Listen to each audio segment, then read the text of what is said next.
to Ask a Puppy Trainer Show. This is where we answer all of your questions about puppyhood. I'm Bethany. And I'm Sparky from the Puppy Academy. We're excited you're here. And now, let's get to the show.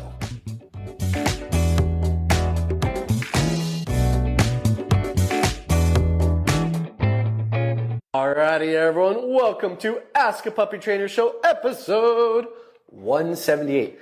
Hey, I thought we were on 178 last week. 177. Were we? Yeah. Okay, you say so. I think we're on 178 last week, but... Alright, we are on episode 178. We got a happy pup with us. She's on day, I believe, 3 of our program. A little bit later, day 5? 4 or 5? Okay. So that means she's been in our program for a little bit, but you guys hear that fussiness, a little bit of wiggliness? I have to address that in some way. I mean, I could obviously just ignore it and she would eventually settle, but for your guys' benefit and where my microphone is, I'm going to actually help her through it a little bit. So what I'll do here is I'm going to kind of tuck her into my elbow a little bit, and I'm going to do a deep pressure massage against her chest. And she's so frustrated to just sit here and do nothing. She actually started like nibbling on my arm, and it's progressively getting a little bit harder as I was doing it. She's doing it again, but it's now kind of turning into licks. I know it kind of looks like I'm at her throat. I know Bethany probably references that too, but I'm actually massaging her shoulder. I'm trying not to force her head down. I'm trying just to provide a gentle affection. It's calm and it's neutral. I can already hear the whininess starting to lessen a little bit, or she's eating my mic and she found something more interested. All right, I guess we are putting the forearm over, and we're just going to gently massage. I mean, obviously she probably won't last that long. And I think it's mainly because she just isn't really ready to settle yet. Slow pressure. Good. And what I'm looking for is the moment she is actually able to settle, I'm not going to force her to wait here longer because I'm going to overstimulate and probably create more frustration. I'll hand her off in a moment, but I don't want to hand off a dog who's not settled. I want to help her settle first and then reward her by not still holding her. Believe it or not, that is actually a reward for some dogs who don't want to be held. They want to move and they want to work. Right here, look at the tail. Stop moving so she's not overstimulated anymore. She's actually starting to settle. And now, Ricky, I'm going to hand her off because she is truly well and done with me. She also just got walked, guys, so she's probably a little bit cranky from the walk, and she's ready for her nap. Most puppies about her age, and gosh, she's probably only 3.5, 4 months old, they can only really work for about 15 to 30 minutes, and that's including their walk and their training before they get a little bit of downtime to settle, recuperate, and are ready to do some more training. You're good. I did do the intro. Yeah, I did most of the intro. I should probably finish the intro. All right, guys. If you ever want to submit any questions during this live, sorry, when I was holding the puppy and I was getting the fussiness, dog trainer mode took over. I couldn't focus on anything else. So when you guys are posting questions, you can always email them in. But if you guys are ever getting your questions read off my paper, throw a response into the chat. I'm looking at both. I have one that I'm looking at, one that Ricky's looking at. So if I can answer the questions and get a follow-up, I love that. It's way more fun. It feels more interactive for the crowd as well. So please jump on in if you want to. All right, we're going to start with Crystal Walgenbach. Ooh, I like that name, Walgenbach. I'm curious what nationality that is. I feel like it's Irish or something, or Welsh. All right, we're wanting to adopt a puppy. We also have an active 12-year-old, well-behaved dog. When and how would you incorporate older dog into these sessions? When would I do it? So you're wanting to adopt a puppy, so I assume you haven't yet. Before I even get the puppy, first thing I'm going to do is I'm going to make sure I have good boundaries already laid out for my home, which means I have some kind of playpen set up where I can cordon off an area so my older dog gets her time away from the puppy and your puppy has time just to be by herself as well. It doesn't always have to be a mix. I'm also going to make sure I have a crate in a room separate from the main living area because my puppy's going to need a lot of downtime. And then when I start bringing in my puppy, a lot of the times, I don't even really let the older dog and the younger dog meet because the younger puppy is just going to be very energetic. Older dogs don't tend to like that energy. I can even go off my own dog as an example. My older dog would actually try to put the puppy down, like to get them to submit, because older dogs are always trying to teach. Some of them are better than others. My dog's been doing it for 12 years, so she's really good at it. Most dogs, though, who haven't been trained to deal with young puppies with high energy, they go a little bit overboard, and it can create a little bit of fear in your puppy towards your older dog, which can damage the relationship in the long run. So anytime I'm working with my puppy, I do a lot of training sessions where my older dog is in the room, but cordoned off in their own area or being held on leash by my partner. And then I'm in a different section of the room doing training. If my puppy can only focus on the older dog, then you can remove the older dog altogether from the room itself and just work with your puppy. And as your puppy gets older and more mature, the moment I'm looking for, it's, I guess not a moment, it's more of an understanding that I'm looking for, is when my older dog walks by the room that I'm training my puppy in, my puppy looks at my older dog, starts moving towards him, and I say, "Puppy, come!" And they go, "Huh?" And they go to you instead. That means you have the ability to start redirecting your younger dog away from your older dog.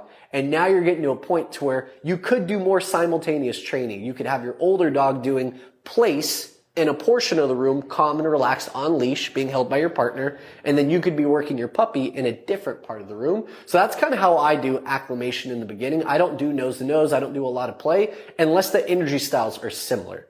I just don't know many puppies that have a neutral play style like a 12-year-old dog would. So I would say keep them separate for a degree. And when they start showing more interest, as in your older dog showing more interest in your younger dog, they can say hi through the playpen. We just don't want your puppy jumping up on the playpen, building up drive and frustration to get to your older dog, because then it can create a little bit of resentment as well. So I would say training. And then when your older dog starts showing attention to the younger puppy, you're getting to a point to where you might be able to do an introduction. When I do introductions, I usually do it outside in an outdoor backyard area or some area that I can control very well. My older dog is usually off leash. My puppy is on leash. I'm holding it with the loose leash. So if it starts, the energy starts getting a little too high, my older dog can walk away and I can redirect my puppy in a different direction with let's go work. So if you haven't learned let's go work yet, that's a really, really great command to redirect your puppy away from your older dog. And yeah, I know, I felt the shameless plug as I was saying it. It's not even shameless. It's just a plug. We have all of these commands that I just referenced in our online school. For a 12-week-old puppy, yeah, you're right in the time. We actually go up to about a year old in our online school. So anyone that has a dog within that range, we definitely recommend it. It goes over all the commands I just went over. Sorry, I had to catch up to that one. Do you have the chats up? Are you reading them? Okay. Okay, cool. I think on Instagram we had one that was higher up. She sent it right as I was answering a question. Maybe not. Could be true. No. Okay. Maybe it was just a long name. Okay. Next one is from Lakers fan 6. Dad? No, I'm just kidding. Golden Retriever, 8 months, sometimes doesn't want to eat in the morning. What can I do to? There's a follow-up somewhere. Or there's not, it's just cut off. I'm gonna guess as the end of this sentence. Golden Retriever, 8 months, sometimes not wanting to eat in the morning. What can I do to make him want to eat in the morning? That's my guess as to how you wanted to finish it. Doesn't want to eat in the morning. What are you doing for the food? Is there a bowl of food down all the time? Is that resource something that's infinite? As in, they look in that bowl at some part of the day and there's always kibble in there. It doesn't hold value. They go to it when they want. They eat when they want to eat it. Or I have a dog who's been eating voraciously and has just magically slowed down. Or maybe they have a medium appetite and they're just kind of not wanting to eat in the morning.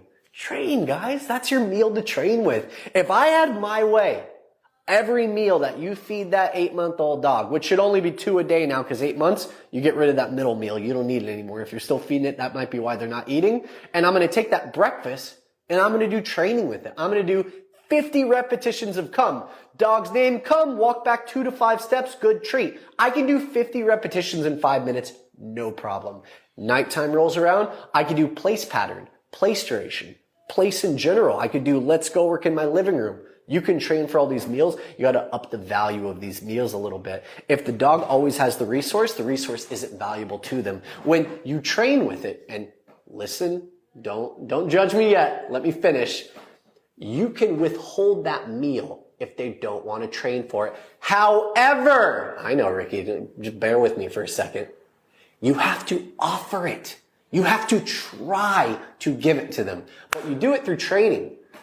Dog come. They don't want to come. But I'm holding their kibble right here. I'm like, okay. I wait a couple minutes. Dog come, I try it again. I get them to do a couple handfuls. They do 5 or 10 comes. And then they don't want to work anymore for the kibble. Take that kibble. Throw it in a plastic bag. If it's kibble that can go bad, toss it in the fridge. That became their dinner.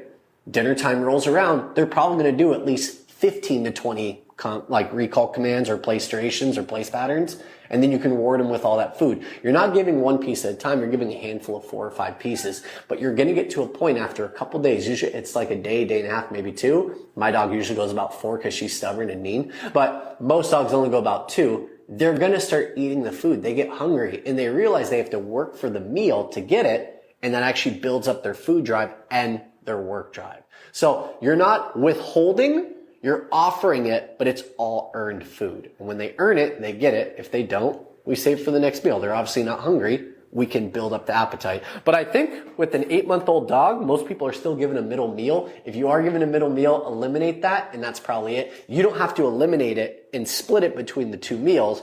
You probably want to eliminate it and maybe just give a little bit more for the breakfast, a little bit more for night, and then look at the back of your bag and see what that says. And then honestly, off of the bag, I would even check, I think it's called Rate My Dog Food or Rate My Pet Food. And it gives you different information about all the different dog foods, whether they're super calorie dense and they tell you to feed more, or if it's calorie neutral and it's more of a maintenance diet. You need to figure out how much of that food to actually give your dog. And you need to find out if you're looking at the back of your dog food, are you on a growth puppy diet? Or are you on a maintenance adult dog diet? Your dog at 8 months old is already technically an adult dog maturity-wise and body-wise. You'll get a little bit more height and a little bit more girth from them, but they are pretty much done growing for the most part. And dogfoodadvisor.com. Dog Food Advisor, thank you. I was just making stuff up. I figured it would probably pop up if they looked up Rate My Dog Food. Yeah, I see some questions. All right. This is for TikTok from Denise. Should my puppy 11 weeks have water all day since we are doing poop training?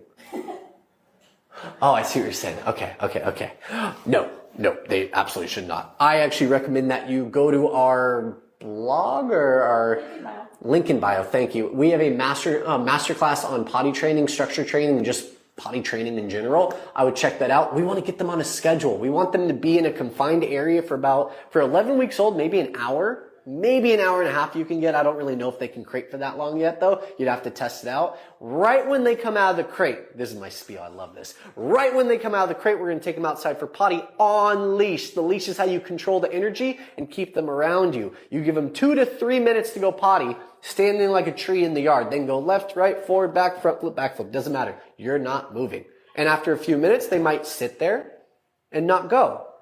That's them not understanding what they're out there for. You put them back in the crate for about 10 to 15 minutes. Young puppies, 11 weeks, maybe 5 to 10 minutes, kind of play around with it a little bit. You're going to build up the need for them to go potty. Most of the time also puppies are just distracted outside. When you take them back out there for the second time, most of the time you are going to get the potty from them.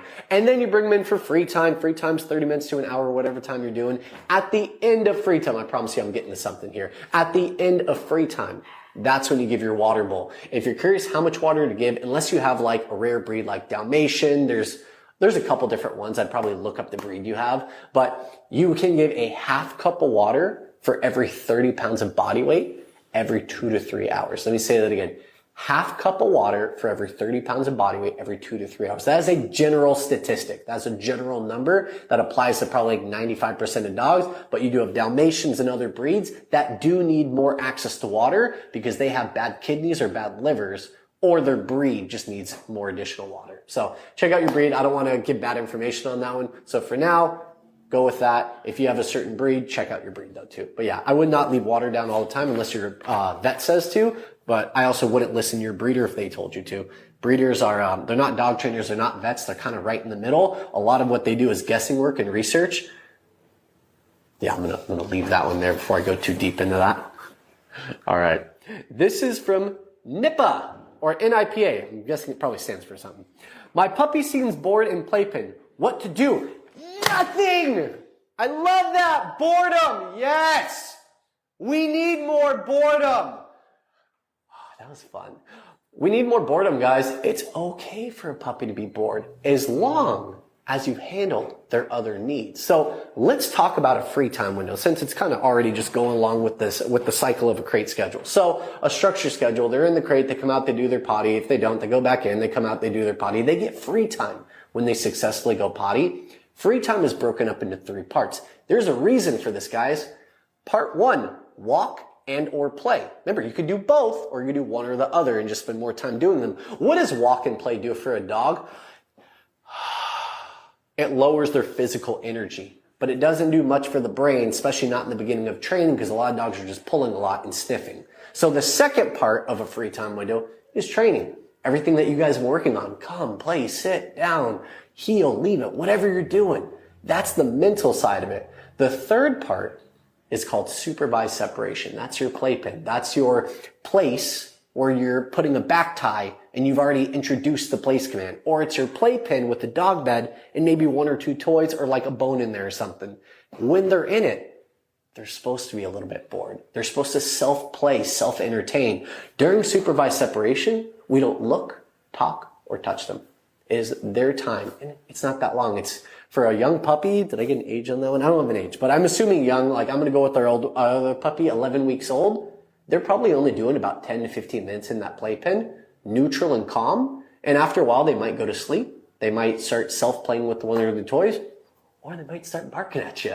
If you get the first 2, that's exactly what it's for. If you get the last one, you get a lot of whining, jumping up on the pen, or barking at you, then you kind of go into a 3-strike rule. You can give a firm no. You can step up to the pen and kind of rattle the pen a little bit just to make a little bit of noise to get them to back off. But if they keep barking, they keep jumping, they keep panic pacing and just circling the pen, it's not actually helping them. In that case, Nippa, I wouldn't keep them in the playpen. If they're bored and they're starting to react to that boredom, it's what we call boundary frustration. It's like if we get upset because we can't get to someone because the door is shut in our face and we just can't get through it, that's basically what your puppy's feeling if you do get that frustration. It's okay. You probably need to give them a nap. Puppies need to sleep 16 to 20 hours a day.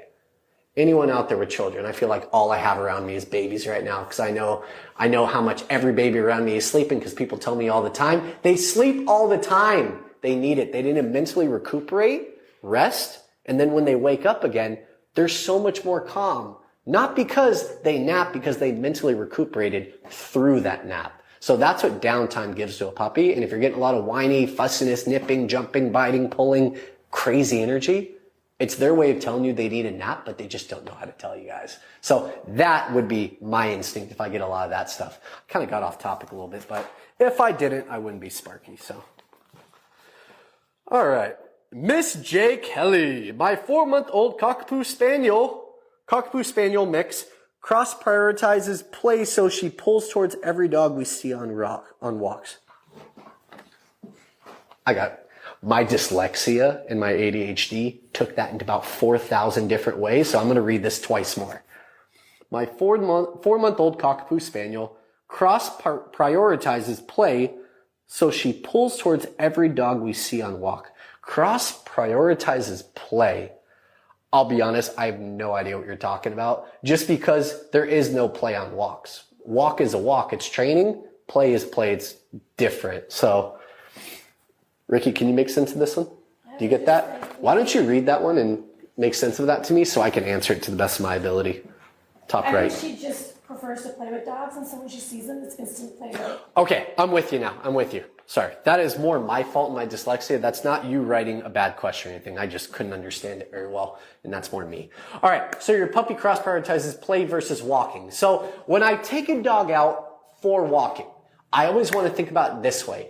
What does my walk look like in my house? What does my walk look like in my backyard first, then my driveway, and eventually my front yard, and then the sidewalk just right in front of my home? If I'm not getting what I consider good focus, as in my dog can hear a noise, and I'm like, puppy, let's go, food to the nose, excited energy, draw their focus, more neutral energy, let's go, and then start moving. If I can't draw their focus away, I'm just not ready for that outdoor walk with focus. That doesn't mean you can't do walks outside, but they're more enrichments walks. It's more about taking them out to a local area like a basketball court, a tennis court, and doing training with your kibble and your food. If they don't take kibble and food outside, then you need to work on more of that inside your home. Build them up. Get them to take food with a light distraction in your front yard, and then get them to take food with a light distraction on the sidewalk in front of your house, and then migrate up. But it's always It's like a ladder. Every rung is a new area that you go to. And if you ever struggle at a rung, backtrack. Go back a rung. Go back to the driveway for another week.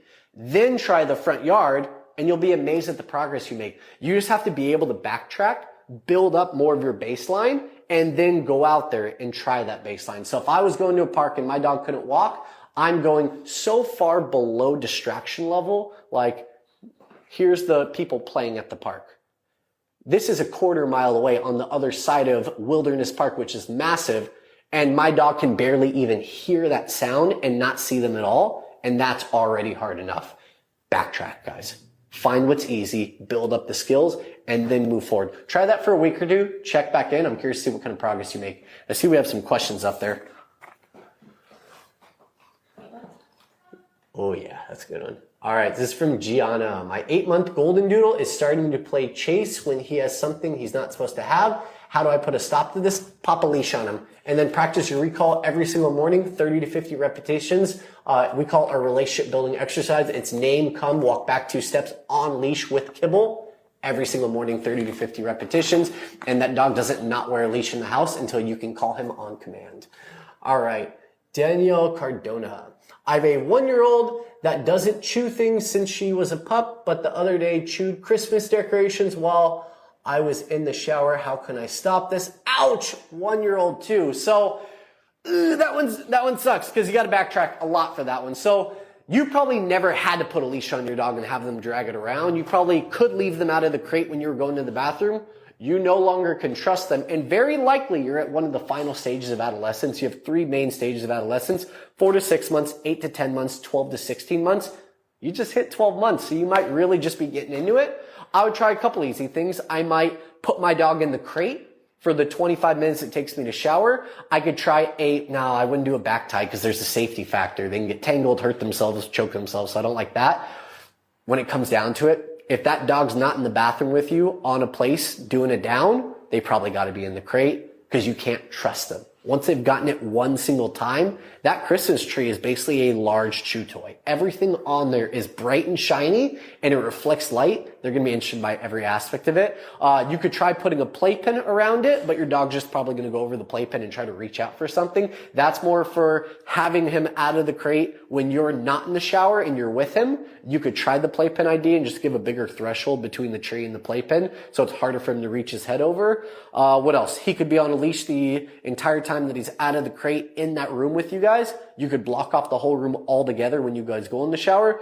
If you can't tell, it's much more preventative because most dogs are smart enough to not go for it, especially a 1-year-old. They're usually smart enough to not go for it when you're not in the shower, and they're being opportunistic when you go into the shower. If I'm wrong though, and they do go for it while you're in the shower, I'd pop on a long leash, flat collar, training tool, whatever you guys are looking for, and I'd probably do little tugs on the leash, redirection to place sit down. I'll give a break. I'll let them go near it. I'm not going to tug and correct. I'm going to recall them away, add pressure to the side of the head, side and backwards a little bit, so like a diagonal pressure to get them to turn away from it. I can set them up for a correction, but I have to set them up for success first. I need to make sure they understand the routine of why do I not go for the tree? Because every time I go for the tree, I hear a certain word, no, and I get redirected to something else. But every time I get redirected to something else, they train me for a little bit. And while they're training me, I get food. Wow, this place pattern is really, really fun because when I eat the tree, I get yelled at. When I go to place and do commands, I get rewarded with good and food. You're creating a more positive association to a different task. That's not going to stop the tree eating though. You still got to correct that moment one time or a couple times at least. So when you've done all the training, you've set them up for success. You put a long leash on them. You kind of just go sit on the couch, or maybe you've dropped an ornament. You've moved a few ornaments and one falls to the ground, and you go sit back on the couch and you just have that long leash over your lap.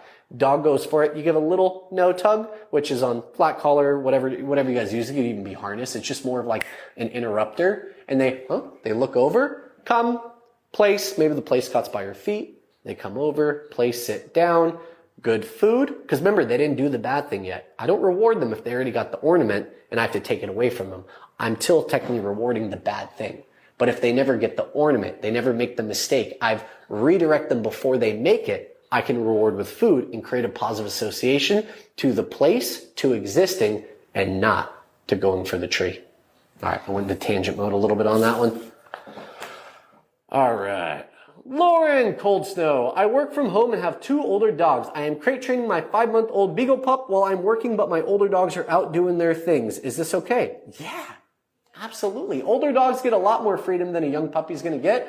And if your Beagle's not, as long as they're not messing with your Beagle, that does matter. So if the crate is in a bedroom, door is shut, just to create more like noise reduction for the puppy himself, older dogs can't get to him, totally fine. If the crate is in the living room though, and your older dogs have access to it, you're probably not doing exactly what you think you're doing because you're still building separation anxiety or boundary frustration. It's possible that you're not, but the likelihood is pretty high. The reason being is that your Beagle isn't learning how to settle and quiet. They always have stimulation around them. They always have noises to the side, a dog walking by, so it's hard for him to hit REM sleep and truly rest and relax to recuperate. So you might just have some like ping pong back and forth of high energy moments, low energy moments. If the dogs have been around the crate more, he's going to be higher energy when he comes back out. If they've been outside more and he's been sleeping in the crate by himself, then you'll have a little bit calmer moments when he comes back out. So I play around that way. What do I have? Any other ones? Kazu and Mom. Kazu. I trained a Kazu like a year ago. Best way to teach puppy a 4-month Australian Labradoodle, definitely not my Kazu. To drop/leave it to prevent resource guarding. Last older dog passed away was a resource guarder. I'm going to read this one more time, guys. Best way to teach puppy 4-month Australian Labradoodle to drop/leave it to prevent resource guarding. Okay, I like that. I actually like where your brain's going. Because that's good. You saw an issue with an older dog and you want to improve with your newer dog. Okay, you need to teach a really good drop it.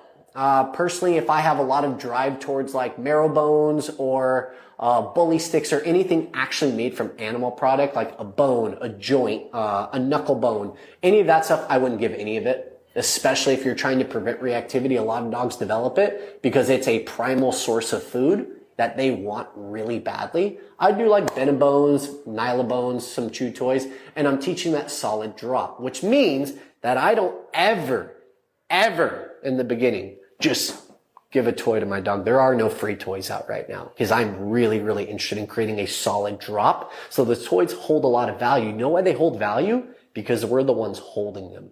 Toys are way more interactive when we're using them.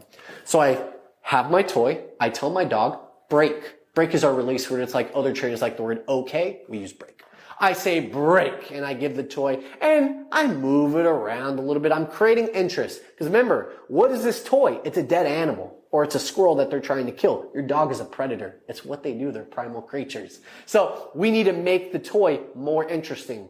So I move it around. They start tugging on it and chewing on it. When I'm ready to get them to drop, I don't do big swings, even with the big dog, because I'm trying to keep the drive and energy low. And then when I'm ready to get them to drop it, I want you to see how far back I pull my arms into my ribs. I'm going to say drop, boom. And I'm going to lock my elbows into my ribs. And that toy is about right here on my pelvis. I'm just holding it. And if my dog is at my pelvis, that's where I'm standing. If my dog is low, I'm down here holding the toy in a small crouch. I could be on my full knees. I just don't have much room right here to do it. And eventually I'm just going to wait. Eventually my puppy is going to say, wow, it was really fun until he said drop and then he stopped moving. I'm not tugging. I'm not playing. There's no counter tension. They get bored and they let it go. The second they let it go, I'm going to bring the toy up to my chest, tell them sit, pause.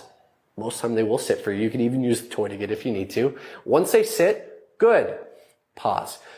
You can choose to give a treat if you think your puppy is going to keep focus on the toy. My dogs would not. The minute I give food, they're like, forget the toy. We want to train. So if you're working on drop, don't give food if they're motivated by food more than the toy. Break. The toy is their reward, guys. We win when they drop it. They win when they sit and we give it back. So every time I'm doing tug, it's a double win. Drop. Good. Sit. Good. Break.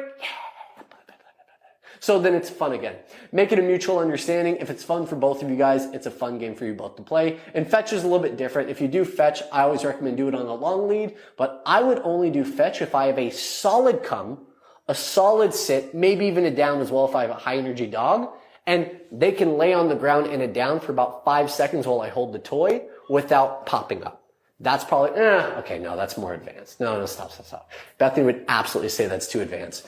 If they can do a down, period, sit or down, and they can just hang for 1 second, good. Fetch, throw the toy, feed out your long leash. Once they get it, recall them back. Okay, did I go over? Just a second. I got one more question in me though. I just got one more question on my paper. I'm going to go over it. This is from Sylvana Hare. Harry? Hare? I'm going to say Hare. All right, Sylvana Hare.